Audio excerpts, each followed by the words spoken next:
Hello everyone, KirbyVolt here, and welcome back to Let's Play Shantae, part of Summer of Shantae! Last time, we traversed part of the world map in Shantae, which is a big Metroid-like-ish maze, though probably not as complicated. Or kind of, it depends on your perspective, I guess. And we made it here to Watertown, where we found Shantae's childhood friend, Bolo, who was falling head over heels about Risky Boots because, you know, whatever, hotness and stuff, I guess. I mean, I guess that can happen. And he apparently had the gall to tell Risky about going to this secret dungeon place so she could get something. And it's like, that's not good. So we're on a race now to get to that area before Risky does. So, without further ado, let's get on the road. Back out the Watertown gates, and to the Dribble Fountain.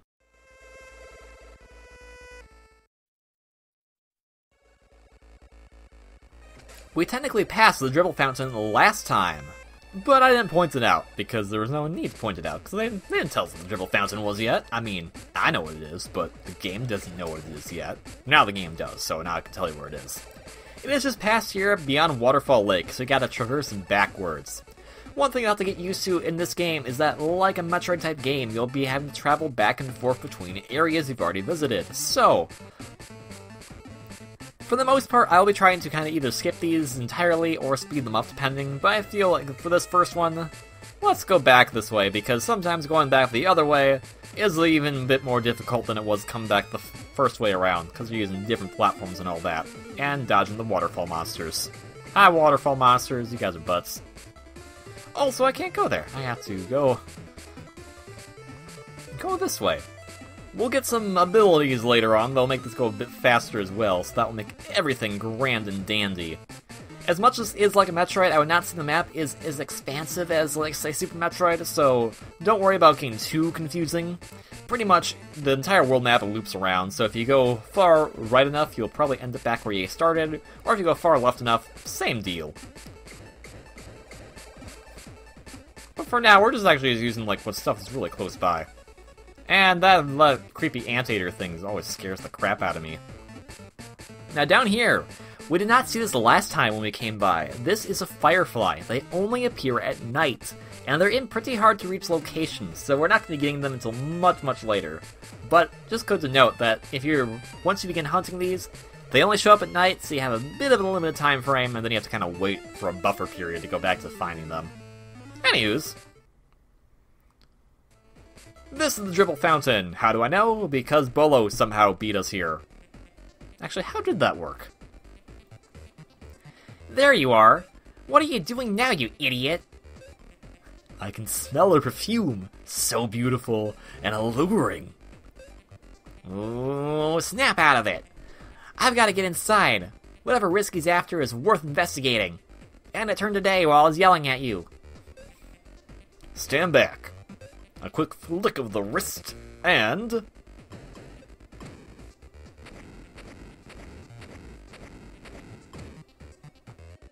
there! That ought to do it! You go inside. I'll wait here in case she comes back. Okay. Well, before you go in, though, a smart thing to do would be to save. And there is a save guy just right over here, because he was located here. I mean, the save guys don't move. Save guys will always be in the same place. So let's save up and begin our... No, we don't. I was trying to run. One thing that does get a little tiresome about this game is that the B button, the B button, selects everything in this game. So if you're trying to run and then all of a sudden, like, you're talking to someone, you'll start talking to someone instead, and Bolo, you did not wait here. You're a big fat liar is what you are. Anywho's.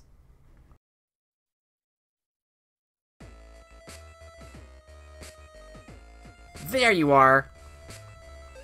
Hold it, you rat! Huh? It's that silly girl again.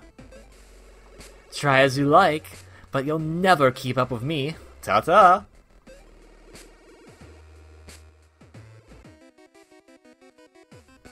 I guess we're not keeping up with her because she...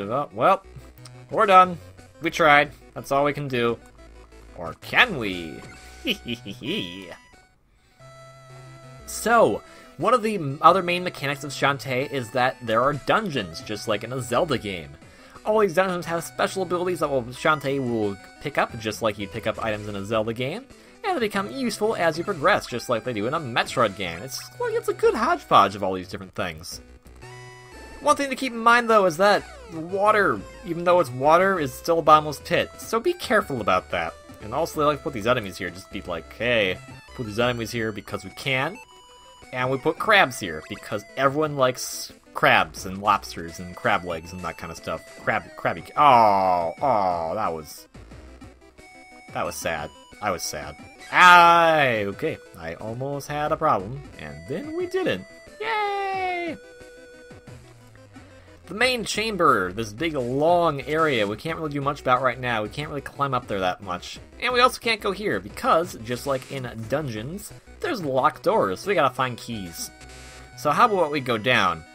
Careful of these platforms because they electrocute you. Uh-oh. Locked in, that can only mean fight a mini-boss type thing. It's a water lady. Go away, water lady. I'm here to bash water with my hair, and it's gonna be like a bath or something, I don't know. Also, I love this green tint. These big square gems, those are worth a whopping 20, so those are always valuable. And I hate these enemies. These enemies are terrible. I hate them. If I say that enough, maybe they'll go away. They can block your attacks with their claws, and you have to kind of wait for them at the right opportune moment to strike in their little eye area. Yeah, it's a really annoying hitbox. Also, hello there. Aren't you a cutie? I found a baby warp squid. I wonder if it misses its mommy. So if you remember from last time, there were the warp squid huts in the different towns. Every dungeon has baby warp squids hidden in them. And giving the baby warp squids back to the mother, which resides in the town, will yield you a very nice reward, so it's always good to go and pick them up. And we'll be getting all the baby warp squids in this playthrough, because why the heck not? I mean, that would be kind of inhumane of us to not put the babies back to their mothers. I mean, come on, man. But for now, we're going to ride propeller log platforms, because rafting was never more in style than when they put propellers on them. Because that is how technology works. I bet if I go and put a rudder on, I don't know, some floaty I have right now, it would make a great platform. Hopefully. I mean, probably not, but, you know, you can always hope for that. Actually, there's something over here. I forget. I probably shouldn't be over here checking. In fact, I don't think I can. That's probably like just an extra life. Extra lives are very useful, but I'm not going to worry about getting all of them. Anyways, this is a little thing that's going to tell you. It's going to say snail, fish, snail. These are actually randomized on your playthrough, so just because I have this does not mean the one you'll be having if you're playing along. So keep in mind the pattern, and then jump down, because now you have to do a little puzzle. So, the puzzle was snail, fish, well I have the fish, middle fish. Okay. Snail. There we go. Snail. And... oh, I screwed it up. Boop, boop, boop. Fish. Snail. And we get a key. So what we gotta do is just match them in the order that you saw. One thing that's a bit annoying is that these have a really weird hitbox, and it is always hard to hit one of them at least. Like the top one is a bit hard to hit on this one. Some of the other ones, there's a lot of those puzzles in these dungeons, so be careful when you're doing them, because they can get a bit frustrating at times. And I'm just going to ignore that guy, because we have the ability to crawl, and I'm going to use it to sneak on up here. Ah, man, look at that water. That water's really cool. Not really sure why she makes this, like, really bizarre sound effect when she's crawling. I mean, it's not bad, but it's just kind of weird. And we're getting plenty of money so we can get things, because things are awesome to have. Also, I love this dungeon music, by the way. I mean, it's very calm, but also has it has a very good, like, kind of atmospheric feel to it, you know? If that makes any sense. I unfortunately did not know much music theory, so I can't actually be, like, critiquing the song in, like, a musical way. All I can say is that it sounds good. Good music sound good. I like pie. Actually, I don't like pie, actually. I like cake. There we go. Now this room, if you were to walk, you would fall right in there, so hold the B button and run across. Then you notice that hole in the middle. That's actually an important thing that we'll be getting to in just a bit, but for now, it's actually not that necessary. I think where I'm going is not that necessary either. Actually, no. I think we're going the right way. I do have a cheat sheet that I should be using. Also, hi, fire. Putting fire in a water temple, I see. I see how it is. I made it. I made it, and you can't stop me ever again, unless I come back here. Oh, you have a friend, though. Oop, oop. Oh, futterbutts. At least they're putting plenty of hearts here, in case you did get hit. It's a good buffer. It's a good thing to put there for these early bits. Wow. What a hard pattern. I'll have trouble remembering that. Watch me actually have trouble remembering that. I mean, they're usually pretty close by. They don't put them like too far away, so yeah, I don't think it's. I have a harder time getting these activated than I'm going to have getting this pattern memorized. All right, and no, that's a fish. There we go. Key. Oh, okay. Well, let's follow that key. It's the name of a movie, maybe. So we just fell down that hole that we saw earlier, so we can get this here key.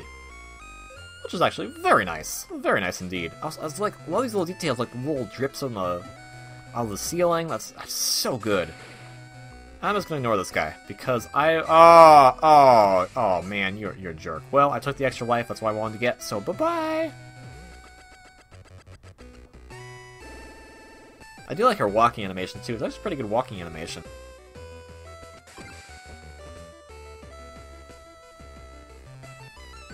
Ah, hi, crab. Now then. Whoa, buddy. What happened there? Okay, you come back out? You can come back out? Come on. Alright, time to investigate. We'll use our investigative powers to find the hidden secrets of the dungeon. Like another baby warp squid. There's a total of 5 baby warp squids in all the dungeons. Unfortunately, due to how the game is designed, there's always one baby warp squid that you'll not be able to get on your first visit. You'll be coming back later with special abilities. So, we'll only be getting 4. Which is a good thing, because that's how many warp squids are needed for every warp squid hut. Which does bring up a big question about the warp squids, but we'll get to that when we get back to the warp squid hut, so don't flame me, bro. Don't flame me. And it's a good thing we had that key. I mean, we kind of needed it. Otherwise, if you didn't get that key, you'd come all the way down here and find a locked door. And don't you always hate that? I mean, to be fair, it does kind of make things a bit more interesting, but it also is kind of annoying. Oh. Oops. Okay, I guess we're not doing that then. Crabs. Thank you for being very generous with the health. I'm actually very appreciative of that. These snake platforms are kind of silly, but they're not dangerous or lethal like the electric dudes. The electric dudes are pretty mean, all things considered. Oh, but you can... What's really cool with the snake dudes, you can just, like, get barely on their head, and then it's like, oh, I'm done. We unfortunately could not go back to the right because there's another, lock in the way, so we gotta find another key. And sadly, this guy blocks it, and he's actually being very cooperative. I'm very much appreciative of that. Actually, I really like the use of using the green to outlines in this area, because it looks really nice. It's, again, popping, and it doesn't look so dull, like the purple right here, too. It's very nice touches with the color. So now that we're in here, we have, money. And, wow, RNG today is being a bit silly. Squid, octo, whatever. Squid, we can't get it right now. Sad face. But we could get this off here. I mean, that's not doing anything. So we gotta get 3 of them lined up, you know? So how are we gonna do this? Boom. Okay, I mean, I'm acting like I don't know what we're doing, but I obviously know what we're doing. I've played all these games before. Why would I be saying they're so fantastic otherwise? Hey, hey. That was a weird little thing that happened there. So we just knock this continually and get you out of there. We should be able to get this on to that pedestal we saw earlier. Just have a little crawl animation. I really do like this crawl animation. It would be a great asset to Super Smash Bros. Just saying. I mean, how many other characters crawl? Oh, there's not many characters crawl. Just food for thought. Food for thought. Here is my thought. Go eat some food. That's how that works. How did it turn into a snail? It was Octo. Well, futz. Okay. Alright. Octo. There we go. And we get one more key. Should probably end the episode off here, but before we do that, we're actually going to go up to that locked door, just so we can say that we went up to it, because why the heck not? And that was a dumb idea to try to jump on that. But it's okay, it was only half a heart. It wasn't instant death or anything silly like that. Oh, that was very bad platforming. But you know how it goes, sometimes when you're playing and you're recording, things can go a bit awry. Warp Squid! Baby Warp Squid, come to me. I want the baby Warp Squid. But what is beyond this chamber? We'll have to find out next time on Let's Play Shantae. Thank you very much for watching. If you liked this video, please consider hitting that like button below, and if you want to see more content from me, please consider subscribing. This game, Shantae, is available on the 3DS Game Boy Virtual Console. Please pick it up and give it a shot if you're interested. And also consider picking up the other two games, Shantae Risky's Revenge and Shantae and the Pirate's Curse, which can also be picked up on the Nintendo 3DS.